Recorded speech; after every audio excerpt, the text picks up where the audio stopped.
Глава 1116. Трехглазый демонический зверь. Хань Ли нахмурился при виде двух демонических зверей в стадии метаморфозы, которые считали его легкой добычей. Он с легкостью мог убить этих двух демонов, но не хотел тратить магическую силу на их убийство, если этого можно было избежать. Таким образом, он немедленно сделал печать заклинания руками, и на его спине с раскатами грома появилась пара серебристо-белых крыльев. В следующее мгновение он исчез во вспышке серебристого света. Он планировал пролететь мимо двух демонов, чтобы избежать битвы. Два демонических зверя слегка запнулись при виде этого, но трехглазый монстр 9-го ранга быстро среагировал и закричал: «Куда это ты собрался?». Его голова внезапно повернулась на 180 градусов, что позволило ему смотреть позади себя.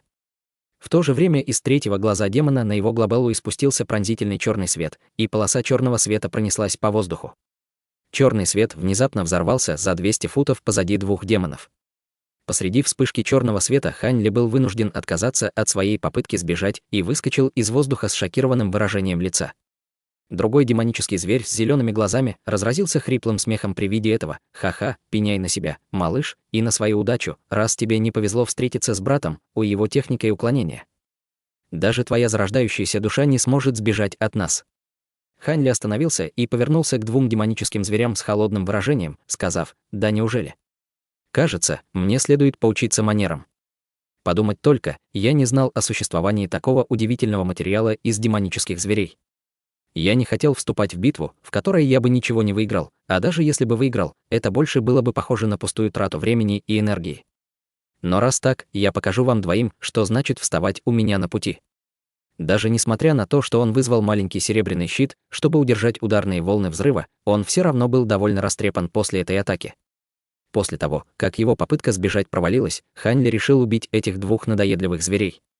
Не успел он сказать это, как за зеленоглазым демоническим зверем вспыхнул серебряный свет. В следующее мгновение появилась лазурная фигура, которого вонзила руку прямо в спину демонического зверя. В этот момент третий глаз трехглазого демонического зверя снова вспыхнул, и он, казалось, что-то почувствовал. Он в ужасе заревел, подняв руку в воздухе. Затем из его руки вырвалось желтое кольцо, метнувшееся прямо к этой лазурной фигуре. Хань Ли холодно зарычал, и из его рукава, звеня, вылетело 36 маленьких золотых мечей. По мере приближения к трехглазому демону мечи превратились в полоски золотого света, каждый длиной около фута. По взмаху другой руки он выпустил в воздух желтый посох монаха, который в мгновение увеличился на несколько десятков футов в длину и вырвался вперед, с воем рассекая воздух. Выпустив летающие мечи и посох монаха, Хань Ли также открыл рот и выплюнул в воздух шар фиолетового пламени размером с кулак. Тем временем огненный ворон на его плече расправил крылья и превратился в шар алого пламени, метнувшись во врагов, как падающая звезда. Однако фиолетовый и алый огненные шары летели довольно медленно, по сравнению с летающими мечами и посохом монаха впереди, и выглядели менее пугающе. Все атаки Хань Ли были направлены на трехглазого демонического зверя, сердце которого дрогнуло от шока при виде этого. Этот демонический зверь пришел из долины Тысячи демонов и участвовал в бесчисленных битвах с другими демоническими зверьми в долине. Таким образом, и его боевой опыт намного превосходил человеческих культиваторов своего ранга. Несмотря на то, что он никогда прежде не сражался с Хань Ли, он по удивительному духовному свету, исходящему от летающих мечей и посоха монаха, понял, что это были чрезвычайно пугающие снаряды. В результате ему пришлось отвлечь свое внимание от своего компаньона-демона 8-го ранга и сосредоточиться на защите себя. Он хлопнул по сумке для хранения, и из нее вспыхнул всплеск желтого света длиной более 100 футов, вспыхнувший прямо к золотым летающим мечам. Грянули взрывы, когда мечи столкнулись с потоком желтого света демона. Сокровище, выпущенное демоническим зверем, смогло затормозить все золотые летающие мечи, не попав при этом в невыгодное положение. Это было довольно удивительное зрелище для Хань Ли. Однако прямо в этот момент массивный посох монаха пронесся мимо золотых мечей, пролетев прямо в голову трехглазого зверя, и рухнул, как маленькая гора. Зверь с мрачным выражением на лице поднял голову и выпустил свирепый рев. В результате вся его одежда была разорвана в клочья, обнажив темно-зеленое тело, выглядевшее так, словно оно было выковано из стальной эссенции. Он поднял руки, и они превратились в набор массивных стальных клещей длиной более 10 футов. Он собирался своими собственными руками затормозить посох монаха. В момент, когда черный и желтый свет переплелись друг с другом, раздался мощный взрыв. Демонический зверь действительно смог затормозить посох монаха своей грубой силой, не позволяя ему спуститься дальше. Тем не менее, это сокровище было одним из 3 уникальных сокровищ, используемых 3 мастерами горы Куню. Искусство культивации Хань Ли не позволило ему раскрыть всю его мощь, но массивное тело зверя все равно содрогнулось, согнувшись пополам под разрушительной силой атаки. Демонический зверь был совершенно ошеломлен при виде этого. Его истинная форма была потомком исконного зверя, который не был широко известен. Он не только обладал третьим демоническим глазом на голове, но и огромной силой, которая могла позволить ему разрывать тигров и львов на части голыми руками с самого рождения. В процессе культивации эта огромная сила также увеличивалась. В своем нынешнем состоянии он может легко переносить несколько тонн веса без проблем. Однако от удара посоха монаха его руки совершенно оцепенели. Как он мог быть не ошеломлен такой разрушительной силой? Прямо в этот момент из-за ближайшего боя послышался мучительный вой. Сердце демонического зверя дрогнуло, и он поспешно повернулся в направлении воя и увидел, что его товарищ был обезглавлен. Рядом с его безголовым трупом в воздухе просвистел прозрачный черный кинжал, излучавший слабый черный свет. Однако ранее он не видел эту лазурную фигуру. После предостерегающего рева трехглазого зверя и защиты, которую он получил от серебряного кольца, демонический зверь 8-го ранга смог уклониться от атаки марионетки. Однако, поскольку его объяли шок и ярость, он собирался мгновенно начать контратаку и не заметил, как кинжал дьявольской эссенции приблизился к нему, застав его врасплох, тем самым успешно отрубив ему голову. У демонического зверя было много способностей, которые он не успел использовать, но перед лицом такого могущественного врага у него не было никакого способа выжить в течение какого-то длительного периода времени. Из-под обезглавленного трупа демона вспыхнул шар зеленого света, который попытался вырваться вперед и спрятаться под землю. Однако во вспышке серебряного света перед ним мгновенно появилась лазурная фигура, не давая ему возможности убежать. Сущность демонического зверя всколыхнулась от шока и попыталась бежать в другом направлении, но было уже слишком поздно. Лазурная фигура вытянула руку и схватила шар зеленого света. Затем он тут же потер рука об руку, и по вспышке серебряного света сущность демонического зверя превратилась в клуб дыма. Все произошло слишком быстро. Трехглазому демоническому зверю показалось, что его товарищ был убит в мгновение ока. В этот момент лазурная фигура повернулась в направлении трехглазого демонического зверя. Серебряный свет вспыхнул вокруг его тела, и фигура исчезла вместе с кинжалом дьявольской эссенции рядом с ним. Демонический зверь внезапно изменился в лице, а в его глазах отразился ужас. Он вдруг осознал, насколько ужасна эта человекоподобная фигура и черный летающий кинжал. Он не знал, что человекоподобная фигура была марионеткой, но знал, что ему не сравниться с этой фигурой и Хань Ли вместе взятыми. Чувство раскаяния охватило его сердце, и решил отступить. В то же время свет из его третьего глаза вспыхнул свет, и он попытался выследить марионетку. Прямо в этот момент к нему подлетели шары высшего фиолетового пламени и великого истинного иньского огня, один справа и один слева. Руки демона были заняты, поэтому он просто взглянул на два огненных шара рядом с собой. Он обнаружил, что огненные шары были довольно странными, но не обратил на них особого внимания. Он открыл пасть, выпустив два потока желтой демонической ци, думая, что этого будет достаточно, чтобы задержать огненные шары. Однако, это была серьезная ошибка в суждении. Внезапно он увидел марионетку своим третьим глазом, на его лице отразился страх. В следующее мгновение два огненных шара взорвались в унисон. Бабах, фиолетовое пламя мгновенно превратилось в огненный столб высотой более 100 футов, с презрением отмахнув всплеск демонической ци, и метнулось к демоническому зверю. Еще до того, как пламя приблизилось к демоническому зверю, ледяная ци, исходившая из огненного столба, уже окутала пространство вокруг него изморозью. Слои удивительно прозрачного льда быстро появились из разреженного воздуха, а затем направились к демоническому зверю, словно собираясь запечатать все пространство в глыбу льда.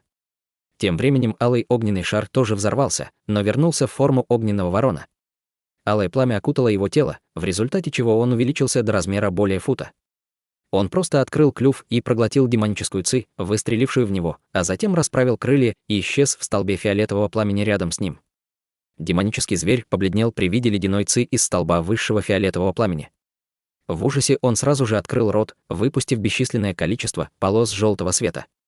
Попав в воздух, эти полосы света превратились в своеобразных насекомых, размером с большой палец. Верхняя часть у них была от многоножки, а нижняя — от скорпиона. Все они были желтого цвета и выглядели чрезвычайно зловещими. Появившись, рой насекомых стал выдыхать гнилостный туман, который в мгновение ока сошелся в желтый шарик.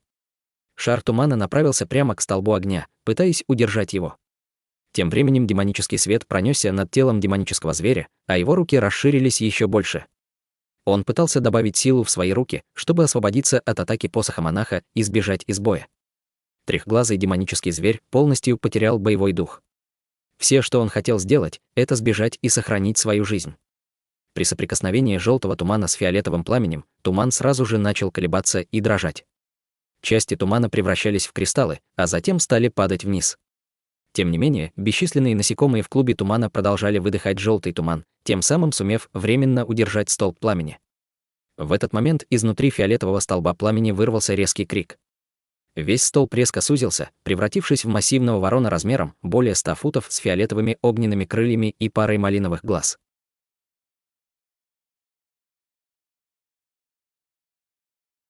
Глава 1117. Удивительная демоническая ци. Ворону достаточно было лишь слегка взмахнуть крыльями, чтобы выпустить столб фиолетового пламени, который был в несколько раз мощнее предыдущего. Его пламя не только с легкостью смело желтый туман, но даже запечатало странных насекомых во льду, полностью их обездвижив. В глазах огненного ворона вспыхнул странный свет, и он метнулся к трехглазому демоническому зверю, выпуская плотную ледяную ци из своего тела. Демонический зверь был в ловушке огромной мощи посоха монаха и не мог сдвинуться ни на дюйм. Таким образом, он мог только выпустить полосу черного света из своего третьего демонического глаза. Однако черный свет просто исчез в теле огненного ворона, не нанося никакого урона его цели. Фиолетовый огненный ворон издал протяжный крик и мгновенно достиг трехглазого зверя. Все тело демонического зверя было окутано бурным фиолетовым пламенем, и он, взвыв от боли, превратился в массивную фиолетовую ледяную статую, застывшую в твердом виде с выражением шока и ужаса на лице. Его защитная демоническая ци была совершенно неэффективна против высшего фиолетового пламени, человекоподобная фигура мелькнула к ледяной статуе и очутилась посреди вспышки серебряного света. Потерев руки друг от друга, фигура подняла их вверх, и два потока золотой молнии ударили в статую в сопровождении раскатов грома. В результате фиолетовый лед рассыпался, и физическое тело демонического зверя, запечатанное внутри, тоже распалось. Однако в воздухе вспыхнул зеленый свет, и появился шар зеленого пламени, который был даже больше, чем сущность зверя с зелеными глазами. Он вспыхнул всего несколько раз, а затем переместился на 200 футов. «Не слишком ли поздно ты пытаешься сбежать?» Раздался холодный голос, за которым последовал раскат грома. Перед шаром зеленого света внезапно появилась серебряная дуга света, внутри которой был Хань Ли, сложив руки за спиной. Серебряный свет мерцал вокруг его тела, с полуулыбкой оценивая сущность демонического зверя. Сущность демонического зверя немедленно попыталась бежать в другом направлении, но Хань Ли просто протянул руку и взмахнул в направлении зверя зеленым кипригелем. Во вспышке мощного духовного света, прямо перед сущностью демонического зверя, появился огромный серебряный лотос диаметром около фута. Лепестки слегка дрогнули, и демонический зверь почувствовал, будто вся духовная ци вокруг него застыла, из-за чего он не смог использовать свою технику телепортации. Как только духовный свет вспыхнул из серебряных лепестков, а из центра лотоса вырвались полоски радужного буддийского света, сердце демона ушло в пятки. Полосы света захватили сущность зверя, оттащили назад, затягивая в серебряный лотос. Под аккомпанемент криков ужаса, и серебряный лотос мелькнул несколько раз, а затем рухнул в небытие. Сущность демона внутри лотоса также полностью исчезла из этого мира. Хань Ли слегка вздохнул, и кипригель в руке сразу же исчез по его воле. В этот момент марионетка подлетела к Хань Ли и вручила ему несколько предметов: 2 сумки для хранения, древнее сокровище в виде серебряного кольца и угольно-черного шара размером с большой палец. Угольно-черный шар был ничем иным, как третьим глазом трехглазого демонического зверя. Хань Ли прищурился и начал внимательно изучать этот материал из демонического зверя. Кроме того, что он был абсолютно черного цвета, Хань Ли не обнаружил в этом ничего необычного. Однако, присмотревшись, он внезапно изменился в лице, а затем убрал его вместе с серебряным кольцом. Серебряное кольцо было великим древним сокровищем, но в глазах нынешнего Хань Ли в нем не было ничего особенного. Массивная желтая полоска света, задержавшая летающие мечи, после смерти владельца стала древним клинком, который был чем-то средним между саблей и мечом. Мельком осмотрев его, Хань Ли также убрал его в свою сумку для хранения. Убрав летающие мечи и посох монаха, Хань Ли не смел задерживаться здесь. Он снова скрыл марионетку, а затем бросился к концу коридора в виде полоски лазурного света. По мере приближения к главному залу, количество культиваторов Северного ночного дворца и демонов резко сократилось. Тем не менее, все, кто появлялся, были чрезвычайно могущественными персонажами, среди которых даже были культиваторы на стадии зарождающейся души и демонические звери стадии метаморфозы. Однако, никто из них не встал на пути, Ханли лишь взглянул на них издалека и, естественно, не стал доставлять себе проблем, вмешавшись в эти сражения. Пройдя мимо нескольких дворов и площади, Ханли наконец увидел, где находится главный зал зала духовной пустоты. Белые нефритовые стены вокруг главного зала были такими длинными, что, казалось, им не было ни конца, ни края, но ворота, расположенные перед ним, были не очень высокими или широкими. Их высота составляла чуть более 100 футов, и казалось, что это всего лишь одни из боковых ворот. У входа в ворота сражались люди и один демонический зверь.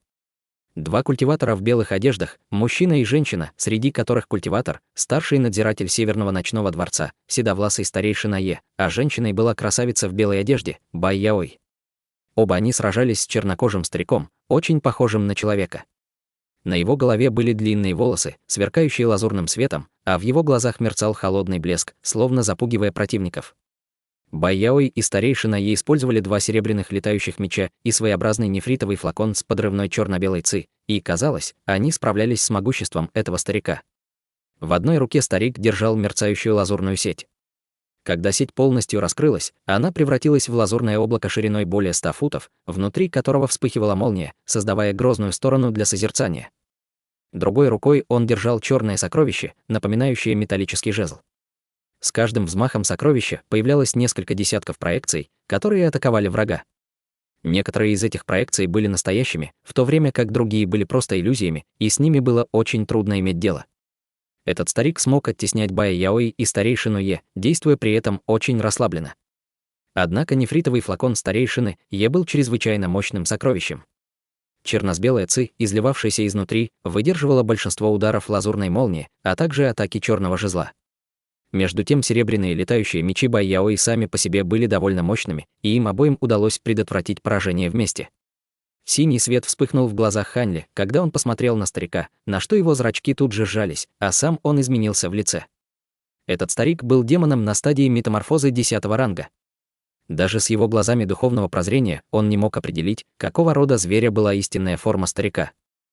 Сердце Ханли слегка вздрогнуло, когда полоса лазурного света, в которую он превратился, достигла края их поля битвы. Тем не менее, он не собирался останавливаться, и вместо этого он резко ускорился. Вспышка ослепительного лазурного света вспыхнула, когда Ханли попытался пролететь мимо троих по пути в главный зал. «Ты не уйдешь».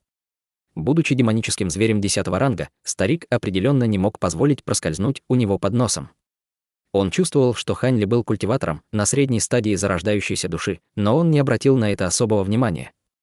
Он небрежно поднял руку и указал на лазурное облако лазурной сети, которое тут же разразилось оглушительными раскатами грома.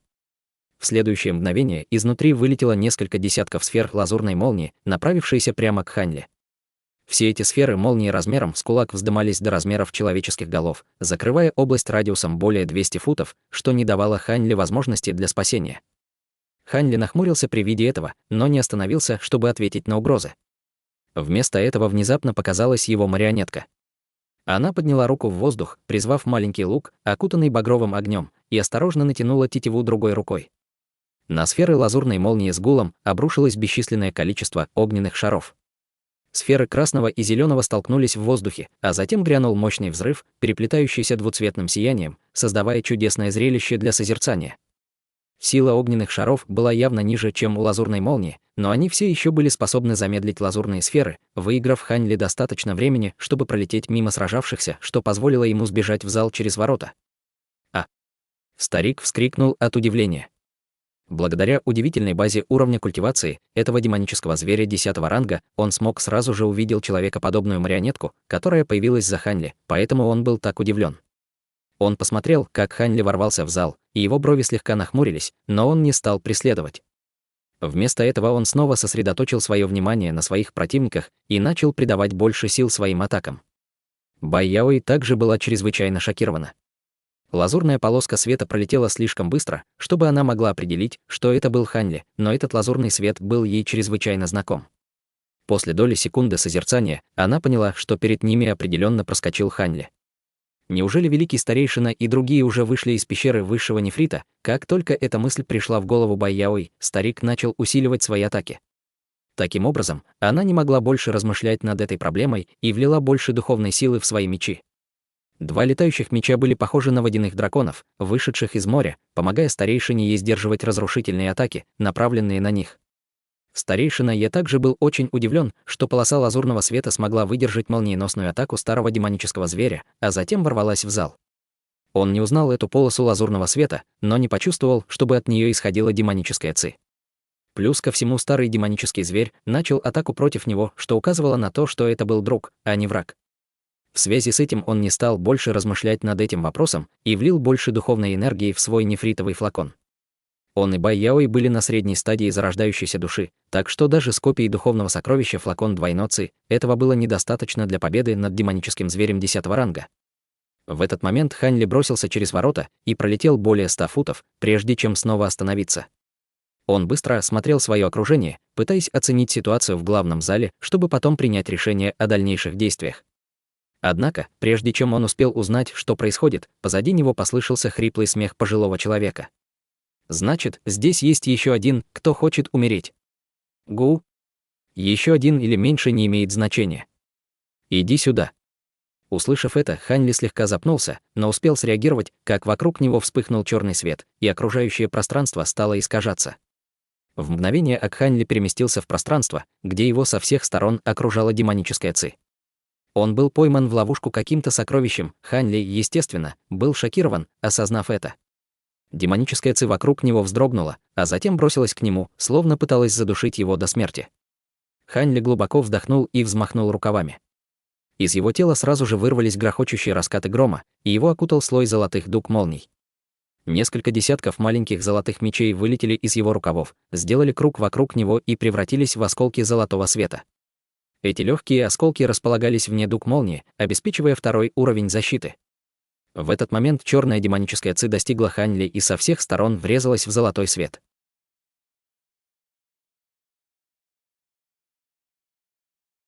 Глава 1118. Флаг 1000 демонов и старый дьявол Чо. Золотой свет, отраженный от его лазурных бамбуковых облачных мечей, закружился в воздухе, держа в страхе окружающую его демоническую ци. Видя, что с демоническим зверем не так сложно справиться, как он предполагал, Хань Ли вздохнул с облегчением. Однако выражение на его лице было по-прежнему довольно серьезным. К сожалению, вокруг него не было ничего, кроме кромешной тьмы. «Твои летающие мечи неплохи. Пожалуй, поиграю с ними немного», откуда-то из темноты раздался удивленный голос пожилого человека.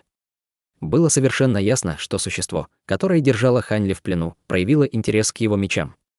Услышав это, на лице Хань Ли появилась холодная улыбка. По взмаху руки он выпустил из рукава трехцветный световой шар. Духовный свет отступил, и веер 3 огней оказался в его руке. Его противник был явно достаточно могущественным, поэтому Хань Ли должен был отнестись со всей серьезностью к этой жизни. Как только в его руке появился веер 3 огней, демоническая ци над головой внезапно задрожала, издавая странные завывания. Демоническая ци дрогнула, создавая турбулентные волны, которые вскоре превратились в массивный вихрь в воздухе. Вихрь был абсолютно черного цвета с радиусом более 100 футов. Появившись, он начал вращаться, издавая резкий вой. Огромное пространство черного света вырвалось из центра вихря и направилось прямо к Хань Ли.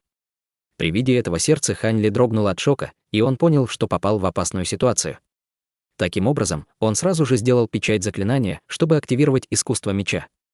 Из золотого света вокруг него послышался звон, а золотые мечи внезапно сошлись, образуя золотой цветок лотоса, вращающийся в воздухе. В этот момент черный свет обрушился на золотой цветок лотоса. При соприкосновении раздался звук столкновения множества мечей и клинков, создавая тревожную какофонию хаотических звуков, нарушавшую когнитивные функции. У Хань Ли внезапно закружилась голова, и в то же время огромная сила начала втягивать золотой лотос из его летающих мечами наверх, пытаясь вырвать его из-под контроля Хань Ли.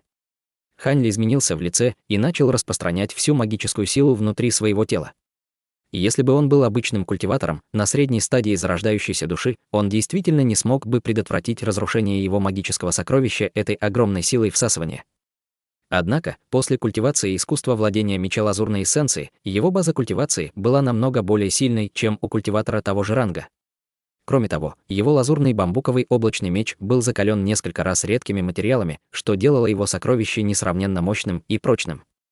Когда Хань Ли изо всех сил активировал свою магическую силу и искусство меча, золотой лотос, наконец, смог противостоять этой силе всасывания. Однако он неистово трепетал, непрерывно вращаясь, удерживая черный свет, исходящий из вихря в страхе. В этот момент Хань Ли без колебаний взмахнул своим веером навстречу вихрю вверху с серьезным выражением лица. Из веера вырвались 3 огненных столба и с грохотом врезались прямо в черный свет, спускающийся сверху. Когда трехцветное пламя ударило в черный свет, грянула быстрая череда взрывов, создав эффект, как когда вода попадает в кипящее масло.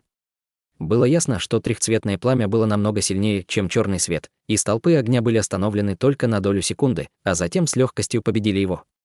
Затем пламя выстрелило в вихрь вверху и исчезло. Хань Ли нахмурился и поднял взгляд на вихрь над головой. Через несколько мгновений из центра вихря послышался звон, и черный свет вокруг него начал раздуваться и сжиматься. Затем из центра грянул гром. Вся демоническая ци в радиусе нескольких сотен футов стремительно приблизилась к вихрю, словно обезумев, и вихрь исчез посреди вспышки яркого черного света. С мрачным выражением на лице Хань Ли убрал веер 3 огней.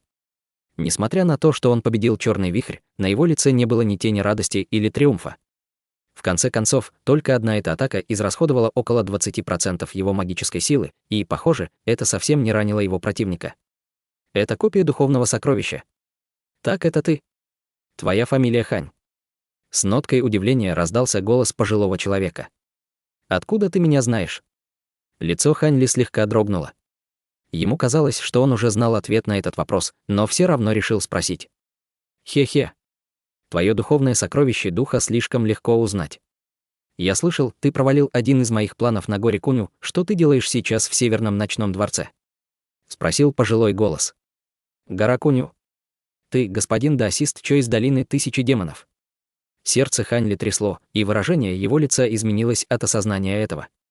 Он мало что знал о долине 1000 демонов, но, естественно, он слышал об их лорде. Большинство людей не обращали внимания на его истинную базу культивации, но даже тот тысячелетний труп Сюн находился на стадии зарождающейся души, поэтому, согласно оценке Хань Ли, этот старый демон, скорее всего, был одним из немногих культиваторов в стадии божественной трансформации в мире людей. В противном случае, долина 1000 демонов уже была бы стерта с лица земли Великой Империи Цзинь бесчисленное количество раз. Верно. Я слышал от мастера Сюна, что у тебя есть какая-то связь с Фей Лин Лун, моей знакомой, и что ты вместе с ней отправился на 9-й этаж пагоды подавления демона. Теперь, когда совершенная демоническая ци на 9-м этаже снова запечатаны, ты оказался здесь в целости и сохранности, а Фея Лин Лун, должно быть, уже вернулась в мир духов. При упоминании мира духов голос старика дрогнул, словно от волнения и от страха. Лин Лун действительно вернулась в мир духов, используя звездный щит. Ты ее знаешь? Спросил Хань Ли с неопределенным выражением лица. В то же время в его руке вспыхнул духовный свет, пытаясь тайком активировать кипригель. С другой стороны, появился и огненный котел, размер которого уменьшился до нескольких дюймов. Голос старика внезапно стал холодным, и он сказал: «Я был никем в мире духов и просто пару раз видел ее издалека. Фея Лин Лун, должно быть, кое-что оставила тебе, верно? Не говори, что она забрала с собой в мир духов кипригель. Если он не был усовершенствован техникой печати артефакта, его нельзя пронести в другое царство через границу между мирами». Веки Хань Ли дернулись, но он ничего не сказал. Однако он неосознанно сжал зеленый кипригель в своей руке. «Ну так что? Сложно ответить на мой вопрос, или ты просто не хочешь отвечать?» Голос старика становился все холоднее.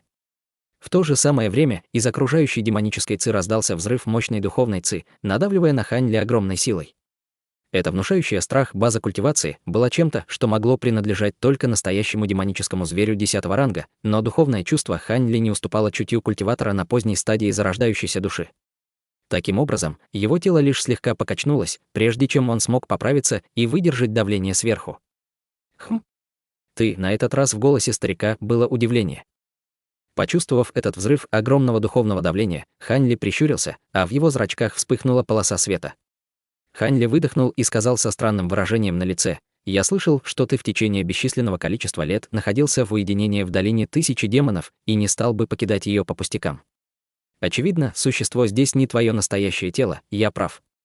В конце концов, как могущественный старый дьявол Чо может обладать столь слабой духовной силой? Ну и что?» Голос старика стал совершенно холодным и невыразительным. «Меня не интересует ваш конфликт с Северным ночным дворцом, и я не собираюсь вмешиваться в это дело. Я только хочу покинуть это место, используя транспортную формацию здесь. Если ты не хочешь, чтобы я объединил силы с культиваторами Северного Ночного Дворца, я предлагаю тебе отпустить меня». Хань Ли также отбросил всю притворную вежливость и стал угрожать холодным голосом. Пока вокруг не было культиваторов божественной трансформации, ему было нечего бояться. Старый дьявол Чо рассмеялся, а затем сказал угрожающим тоном: «Ха-ха, мне не угрожали так много лет.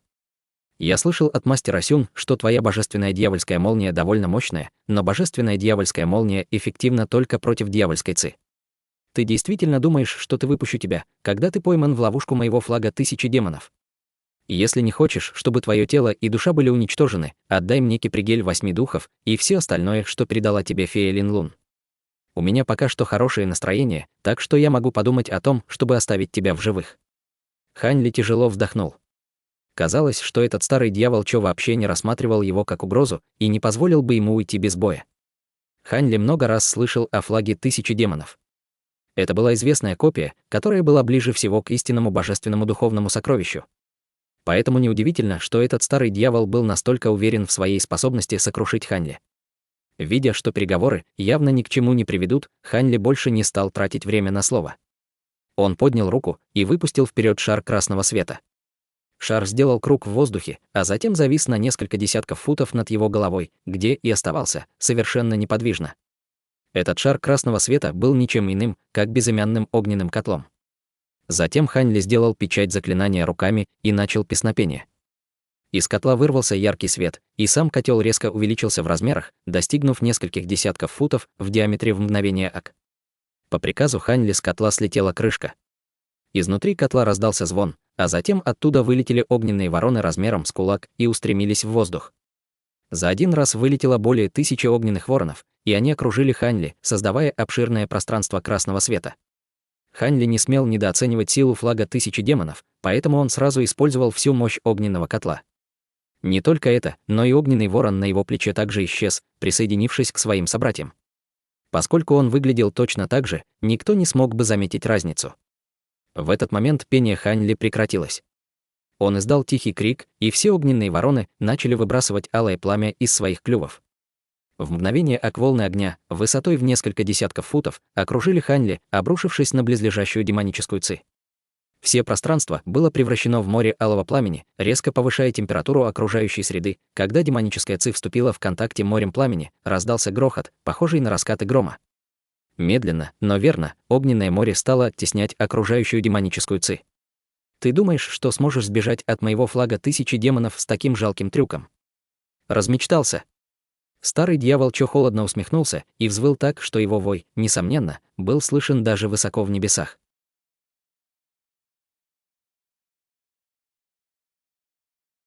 Глава 1119. Демонстрация силы. Услышав этот резкий вой, вся демоническая ци, которая была вынуждена отступить, мгновенно собралась вместе, образуя сферы черной ци. В следующее мгновение из демонической ци появилось множество черных демонических чудовищ и монстров. Демоны были разных форм и размеров, но все они злобно рычали.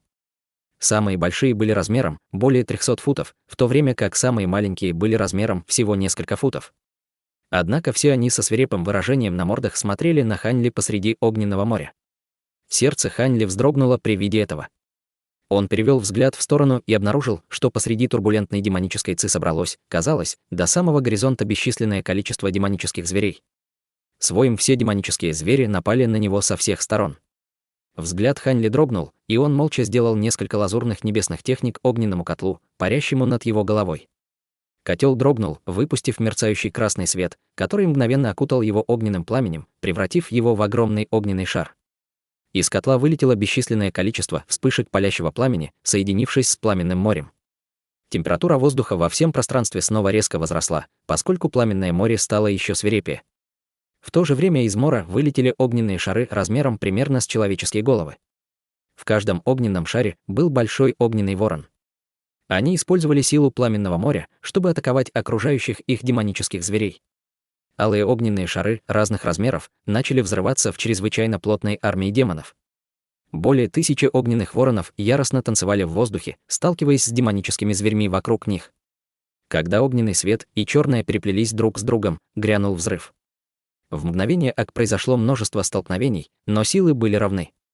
Это была довольно специфическая ситуация, поскольку демонические звери могли снова и снова материализовывать свои тела после победы над огненными воронами, а огненные вороны могли возродиться из пламенного моря после уничтожения. Словно не было конца ни у одной из двух армий. Изнутри демонической ци раздался громкий вздох, а затем со всех сторон послышалось пение, и это был не что иное, как голос старого дьявола Чо. Глаза Хань Ли вспыхнули, и он внезапно посмотрел вверх, резко изменившись в лице. В том месте, где первоначально находился вихрь, демоническая ци стала спускаться, словно из нее появилась массивная лапа демонической ци. Лапа была абсолютно черной и отражала жирный блеск. Ее размеры составляли от 300 до 400 футов, с 5 острыми когтями, каждый из которых был длиной в несколько десятков футов. Они мерцали холодным зловещим светом, представляя очень пугающее зрелище. Несмотря на то, что массивная лапа еще не опустилась, Хань Ли уже был поражен сильным чувством давления и угнетения, словно ему некуда бежать. Пение прекратилось, и массивная лапа рухнула вниз. С порывом демонического ветра, воющего в воздухе, словно ураган, заставляющего огненное море вокруг Хань Ли колебаться и хаотично мерцать. Даже массивный посох монаха был невероятно крошечным перед лицом этой черной демонической лапы. С мощным грохотом массивный посох столкнулся с демонической лапой. Казалось, что посох монаха ударил гигантскую крепость, построенную из стальной эссенции, и ему удалось лишь замедлить демоническую лапу за долю секунды до того, как ее отправили в полет. Колоссальная демоническая лапа обрушилась на Хань Ли. Хань Ли, стиснув зубы, выпустил 36 золотых летающих мечей вокруг себя, заставляя их звенеть в унисон и сойтись над его головой по его воле. Во вспышке блестящего золотого света летающие мечи мгновенно соединились в массивный золотой меч длиной около 60 футов. С раскатами грома на поверхности массивного меча появились потоки золотых молний. Дуги молнии сошлись, образуя ослепительную полосу золотого света, которая метнулась прямо в сторону падающей лапы. Огромный меч был материализован из 36 лазурных бамбуковых облачных мечей, и с помощью насильственного введения в них магической силы Хань Ли мог уничтожить практически все и вся. Вспыхнул золотой свет, и гигантская лапа была насильно разрезана пополам. Изнутри демонической ци раздался приглушенный стон, по-видимому, свидетельствующий о том, что старый дьявол Чо получил какое-то повреждение от этого столкновения. Две половины демонической лапы рассеялись на ветру и исчезли как сферы демонической ци. Услышав приглушенный стон, в глазах Хань Ли внезапно вспыхнул синий свет, и он указал пальцем в золотую полосу света в небе. Золотой свет тут же подчинился его воле, превратившись в золотого змея, который метнулся в определенное место в воздухе. Внезапно в том месте, куда врезался золотой змей, раздался громкий стук, и появился шар пронзительного черного света. Затем появился угольно-черный щит, который золотой змей не мог прокусить.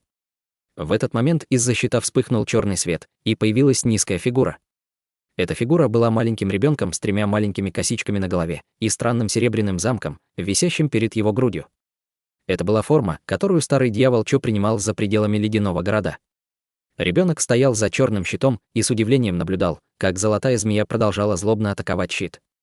Золотая эссенция. Подумать только, что ты добавил такой редкий материал в свои летающие мечи, неудивительно, что ты смог пробить мою небесную демоническую лапу. Ребенок вернулся к своему спокойному выражению и стал оценивающе разглядывать Хань Ли. Хань Ли полностью проигнорировал слова ребенка и сказал: «Похоже, я был прав, это действительно не твое настоящее тело». Ребенок пришел в ярость от проявления высокомерия Хань Ли и разразился гневным смехом. Затем он внезапно сделал хватающий жест, и в его руке вспыхнул черный свет, внутри которого появился темно-серый флаг. Хе-хе. Я продемонстрировал 20% силы флага 1000 демонов, но ты настолько высокомерен, чтобы считаешь, что уже одолел меня. Я уничтожу твое тело и душу с помощью следующей атаки и покажу тебе истинную мощь флага 1000 демонов. В конце своего предложения старый дьявол Чо развернул маленький флаг в руке, словно готовясь нанести мощный удар. Хань Ли сосредоточился и внезапно указал пальцем на огненное море. Внезапно из огненного моря вырвалось несколько десятков огненных воронов и метнулось в направлении ребенка. Огромный золотой меч закричал и дрогнул, расколовшись на 36 золотых летающих мечей. Каждый из мечей был около фута в длину, и все они излучали ослепительный золотой свет. Мечи со звоном множились на сотни и, закружив в воздухе, также метнулись к ребенку, обезумев от силы. Ребенок поджал губы и убрал флаг, указывая пальцем на маленький черный щит перед собой. Щит слегка дрогнул, а затем превратился в туманный световой барьер, окутав им маленького ребенка полностью. Врезавшись в световой барьер, золотой и черный духовный свет начали дико мерцать. Однако длительная атака смогла создать только рябь черного света, но не смогла нанести ему ни малейшего вреда. Этот непримечательный на вид черный световой барьер походил на нерушимую крепость. Ребенок, полностью игнорируя нескольких десятков огненных воронов, летающих в воздухе, снова начал активировать флаг в своей руке. Эти огненные вороны были проявлением огненной эссенции, но их все еще было недостаточно, чтобы представлять угрозу для ребенка. Он считал, что его щит сможет сдержать этих огненных воронов. Маленький серый флаг развивался в воздухе, и все пространство вокруг затрепетало. Из демонической ци вокруг пламенного огня Хань Ли появились вспышки мутного серого тумана. Это похожее на туман вещество затем начало источать своеобразное пространственное колебание. В воздухе внезапно появилось 4 черные дыры, каждая из которых была около 10 футов в диаметре, и казалось, что изнутри должно было вот-вот что-то появиться. Однако Хань Ли полностью проигнорировал эти черные дыры, и позади него разразился громкий раскат грома. В момент, когда огненные вороны должны были достичь черного светового барьера, за спиной Хань Ли появились серебристо-белые крылья, и все его тело исчезло во вспышке серебряного света. Почти в тот же момент багровое пламя, изливающееся из клювов огненных воронов, ударило черный световой барьер, взрываясь в виде палящих огненных шаров. Золотые мечи также врезались в черный световой барьер снова и снова, но маленький ребенок ожидал этого. Черный световой барьер с легкостью мог противостоять всем этим атакам. Маленький ребенок, глядя на то, как Хань Ли исчез, изменился в лице, но холодная улыбка появилась на его лице, когда его пение на мгновение затихло. Он перевернул другую руку, и в ней появилась черная веревка. Он взмахнул веревкой по воздуху, и она взорвалась, как змея, выпустив еще 7 или 8 веревок, каждая из которых вращалась вокруг определенного места в воздухе на расстоянии около 60 футов от маленького ребенка. В следующее мгновение, во вспышке серебряного света, с раскатами грома появился Хань Ли прямо в том месте, где черные веревки были связаны. Еще до того, как он успел среагировать, на веревках сверкнул своеобразный свет, и они резко сжались, полностью обездвижив его. Зловещая улыбка появилась на лице маленького ребенка, когда он открыл рот, внутри которого вспыхнул черный свет. Казалось, он ждал, когда Хань Ли будет связан веревками, чтобы выплюнуть изо рта какое-то сокровище и атаковать Хань Ли. Хань Ли не ожидал такого поворота событий. Он и представить себе не мог, что у его противника будет такое загадочное сокровище, которое сможет предсказать точное местоположение, где он появится после использования его техники молниеносного движения. Хань Ли изменился в лице и вскрикнул, быстро сделав печать заклинания руками. Из тела Хань Ли вспыхнул сверкающий зеленый свет, столкнувшись с черными веревками. Сразу же после этого тело Хань Ли снова исчезло, оставив только веревочный лазурный талисман. Затем тело Хань Ли всплыло за 100 футов, и его лицо стало немного бледным, словно от перенапряжения. В этой опасной ситуации Хань Ли потратил огромное количество магической силы, чтобы использовать талисман духовной формы, который ему еще только предстояло усовершенствовать, тем самым используя его как второе тело, чтобы увернуться от этой атаки. Лазурный талисман колебался в ловушке веревок, а затем рассеялся в бликах лазурного света. Эти блики метнулись к Хань Ли и в мгновение исчезли в его теле. Выражение лица маленького ребенка стало напряженным при виде этого. Черный свет у него во рту вспыхнул пару раз, но в итоге закрыл рот с хмурым выражением на лице. В этот момент, в нескольких десятках футов от черного светового барьера вспыхнул серебряный свет, и появилась лазурная человекоподобная фигура. Это была марионетка Хань Ли, и ей удалось приблизиться к ребенку незамеченной. По взмаху его рук появился красный лук. Со вспышкой ослепительно-красного света из лука вылетел поток бесчисленного количества огненных стрел с очень близкого расстояния. В то же время над головой ребенка появился угольно-черный кинжал. Он смешался с полосками алого пламени и пронзил его злобно и бесшумно. Хотя это не было истинное тело старого дьявола Чо, с одной лишь духовной точки зрения, этот демон намного превосходил старика, трансформированного из лазурного волка. Перед лицом этого внезапного поворота событий ребенок оцепенел на доли секунды, но сразу же понял, что черный кинжал над головой был смертельной угрозой. Таким образом, его рука взлетела с невероятной скоростью и врезалась в щит перед ним. Затем он поднял голову и снова открыл рот, выплюнув сокровище, напоминающее монету, которая полетела вверх посреди взрыва черной ци.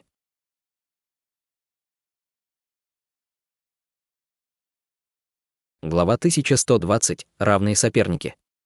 Бесчисленное количество пылающих стрел выстрелили в одну точку, образуя толстый столб пламени, поразивший черный световой барьер. В то же время ребенок коснулся щита перед ним, и толщина светового барьера мгновенно увеличивалась в несколько раз. Раздался взрыв, и барьер щита задрожал. Кинжал дьявольской эссенции также беззвучно ударил по кончику светового барьера. Кинжал пронзил барьер, образуя тонкую щель, через которую он продолжал спускаться к маленькому ребенку. Однако прямо в этот момент сокровище в виде монеты, окутанное черной ци, со звоном столкнулось с кинжалом. Оба сокровища исчезли во вспышке яркого света. Сердце Хань Ли дрогнуло при виде этого. К счастью, марионетка сообщила ему, послав духовное чутье, что кинжал дьявольской эссенции не исчез, просто его захватили поблизости. Хань Ли снова сосредоточил свое внимание на битве и выпустил свой второй козырь. Посреди нескольких десятков огненных воронов, державшихся поодаль от черного светового барьера, один из них внезапно расправил крылья и издал громкий крик. Его тело мгновенно увеличилось в несколько раз от своего первоначального размера, а из клюва вырвался всплеск белой ледяной ци. Это был великий инский огненный ворон, поглотивший большое количество ледяной ци высшего нефрита в пещере высшего нефрита. Без тщательной культивации в течение месяцев или даже лет, естественно, не было никакого способа, которым эта ледяная ци могла быть преобразована в великий инский истинный огонь. Однако ворон высвободил этот поток по приказу Хань Ли. Белая ледяная ци ударила в световой барьер, создав резкий контраст между черным светом и белой ци. По всему барьер начал распространяться толстый слой полупрозрачного льда, и через несколько секунд образовался массивный ледяной шар, покрывший черный световой барьер и маленького ребенка внутри. При виде этого на лице Хань Ли появились нотки восторга. Однако он, естественно, осознавал тот факт, что простая ледяная печать на самом деле не сможет ограничить демона 10-го ранга. Он использовал эту атаку только для того, чтобы попытаться временно обездвижить его. В тот же момент он сделал печать заклинания руками, указывая на золотые мечи, парящие у огромного ледяного шара.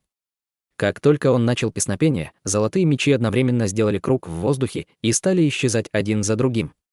Старый дьявол Чу оказался очень неприятным противником, поэтому Хань Ли решил создать формацию золотых мечей, чтобы убить этого демона. Однако ему удалось установить только половину формации, когда массивный ледяной шар начал сильно вздрагивать. В следующее мгновение серебряные нити пробились сквозь лед и разрезали ледяной шар на сотни кусочков разных размеров.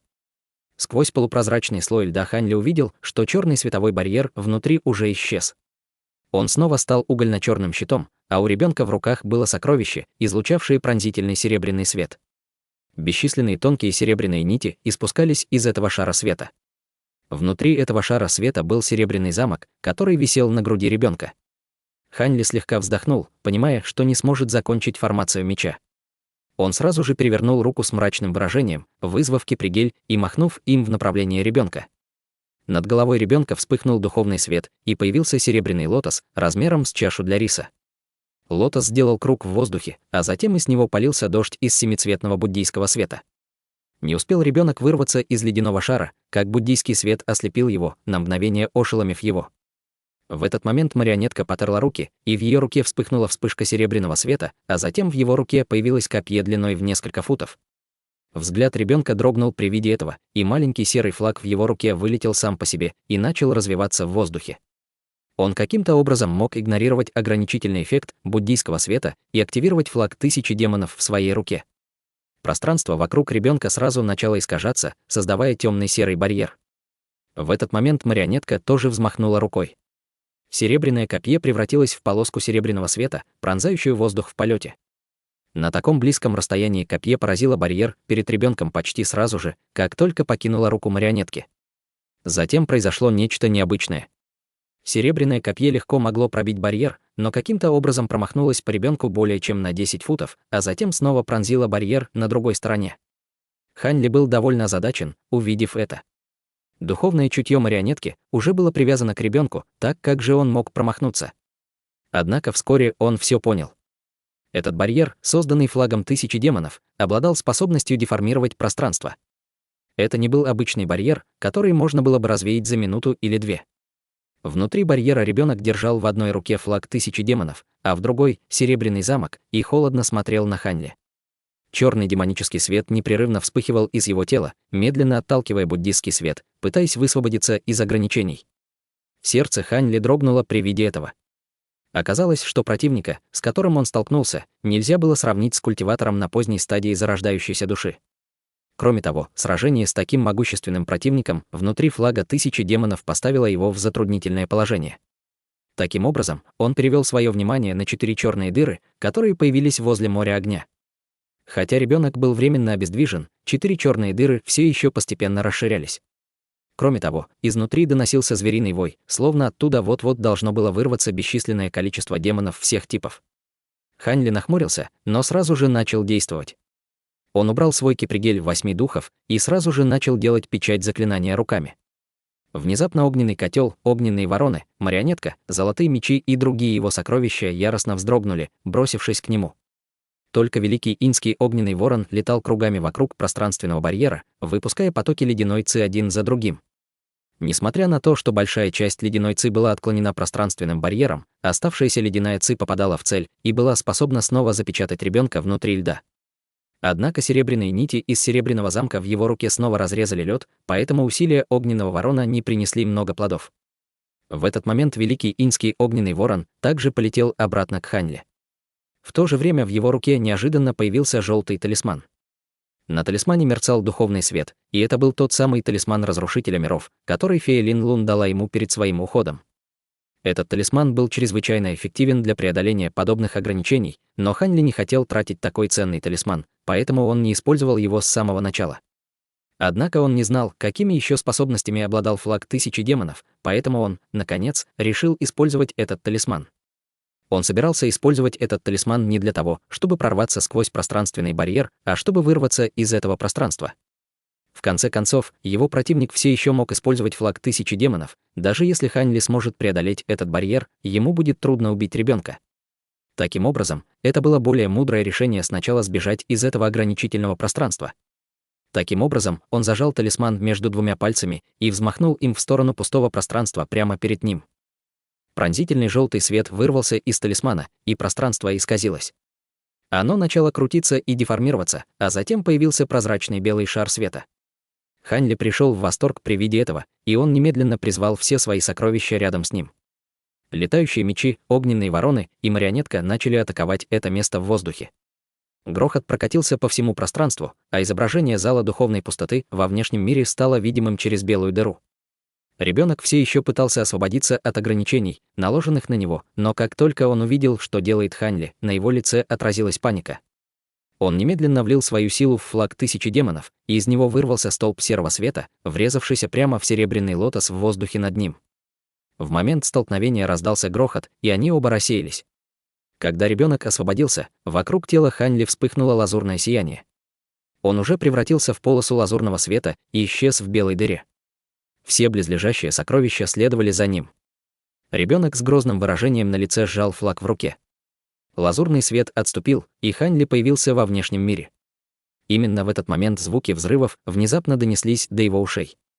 Хань Ли поспешно призвал свои летающие мечи к себе, создавая барьер золотого света, и осмотрел окрестности. От увиденного он резко вдохнул. Главный зал зала духовной пустоты был чрезвычайно просторным, а его длина и ширина составляли более 10 000 футов. В нескольких сотнях футов от него в воздухе висел гигантский объект длиной более 2000 футов и был полностью идентичен маленькому серому флагу, который он видел в пространстве демонической ци. Единственным отличием было то, что этот флаг был во множество раз массивнее. Кроме того, демоническая ци непрерывно кувыркалась по поверхности флага, и на его лицевой стороне светились демонические руны разных размеров. Весь вход, через который он только что прошел, был окутан флагом Тысячи демонов. Неудивительно, что Хань Ли был втянут в ограничение без шансов уклониться, как только он попал в зал. Это был истинный флаг Тысячи демонов, в то время как маленький флаг, которым обладал старый дьявол Чо, скорее всего, был просто проявлением духовной природы флага. С шоком в сердце Хань Ли обратил свое внимание на самый центр главного зала, где, казалось, происходила чрезвычайно жестокая битва. Большая часть зала была превращена окутана льдом.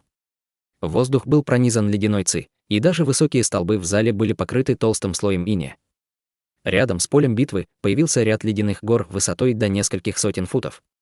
В воздухе над обледенелой землей был белый ледяной феникс размером более 100 футов. Все его тело было покрыто белым ледяным пламенем, и оно наносило ущерб связи с его сердцем. Ледяной феникс сражался с красивой женщиной среднего возраста и двумя седовласыми, пожилыми мужчинами из Северного ночного дворца. Все они отчаянно сражались, чтобы противостоять атакам ледового феникса. Хотя все культиваторы были чрезвычайно сильны сами по себе, но перед лицом разрушительной силы ледового феникса они определенно проигрывали. Хань Ли снова был в шоке, глядя на слой белого ледникового пламени по всему телу ледяного феникса. Это ледяное пламя было очень похоже на ледяное пламя феникса Баймэнсинь, за исключением того, что оно было в бесчисленное множество раз сильнее. Даже после культивирования пламени ледяного феникса до его самой мощной степени не было никакого способа, чтобы оно стало настолько грозным.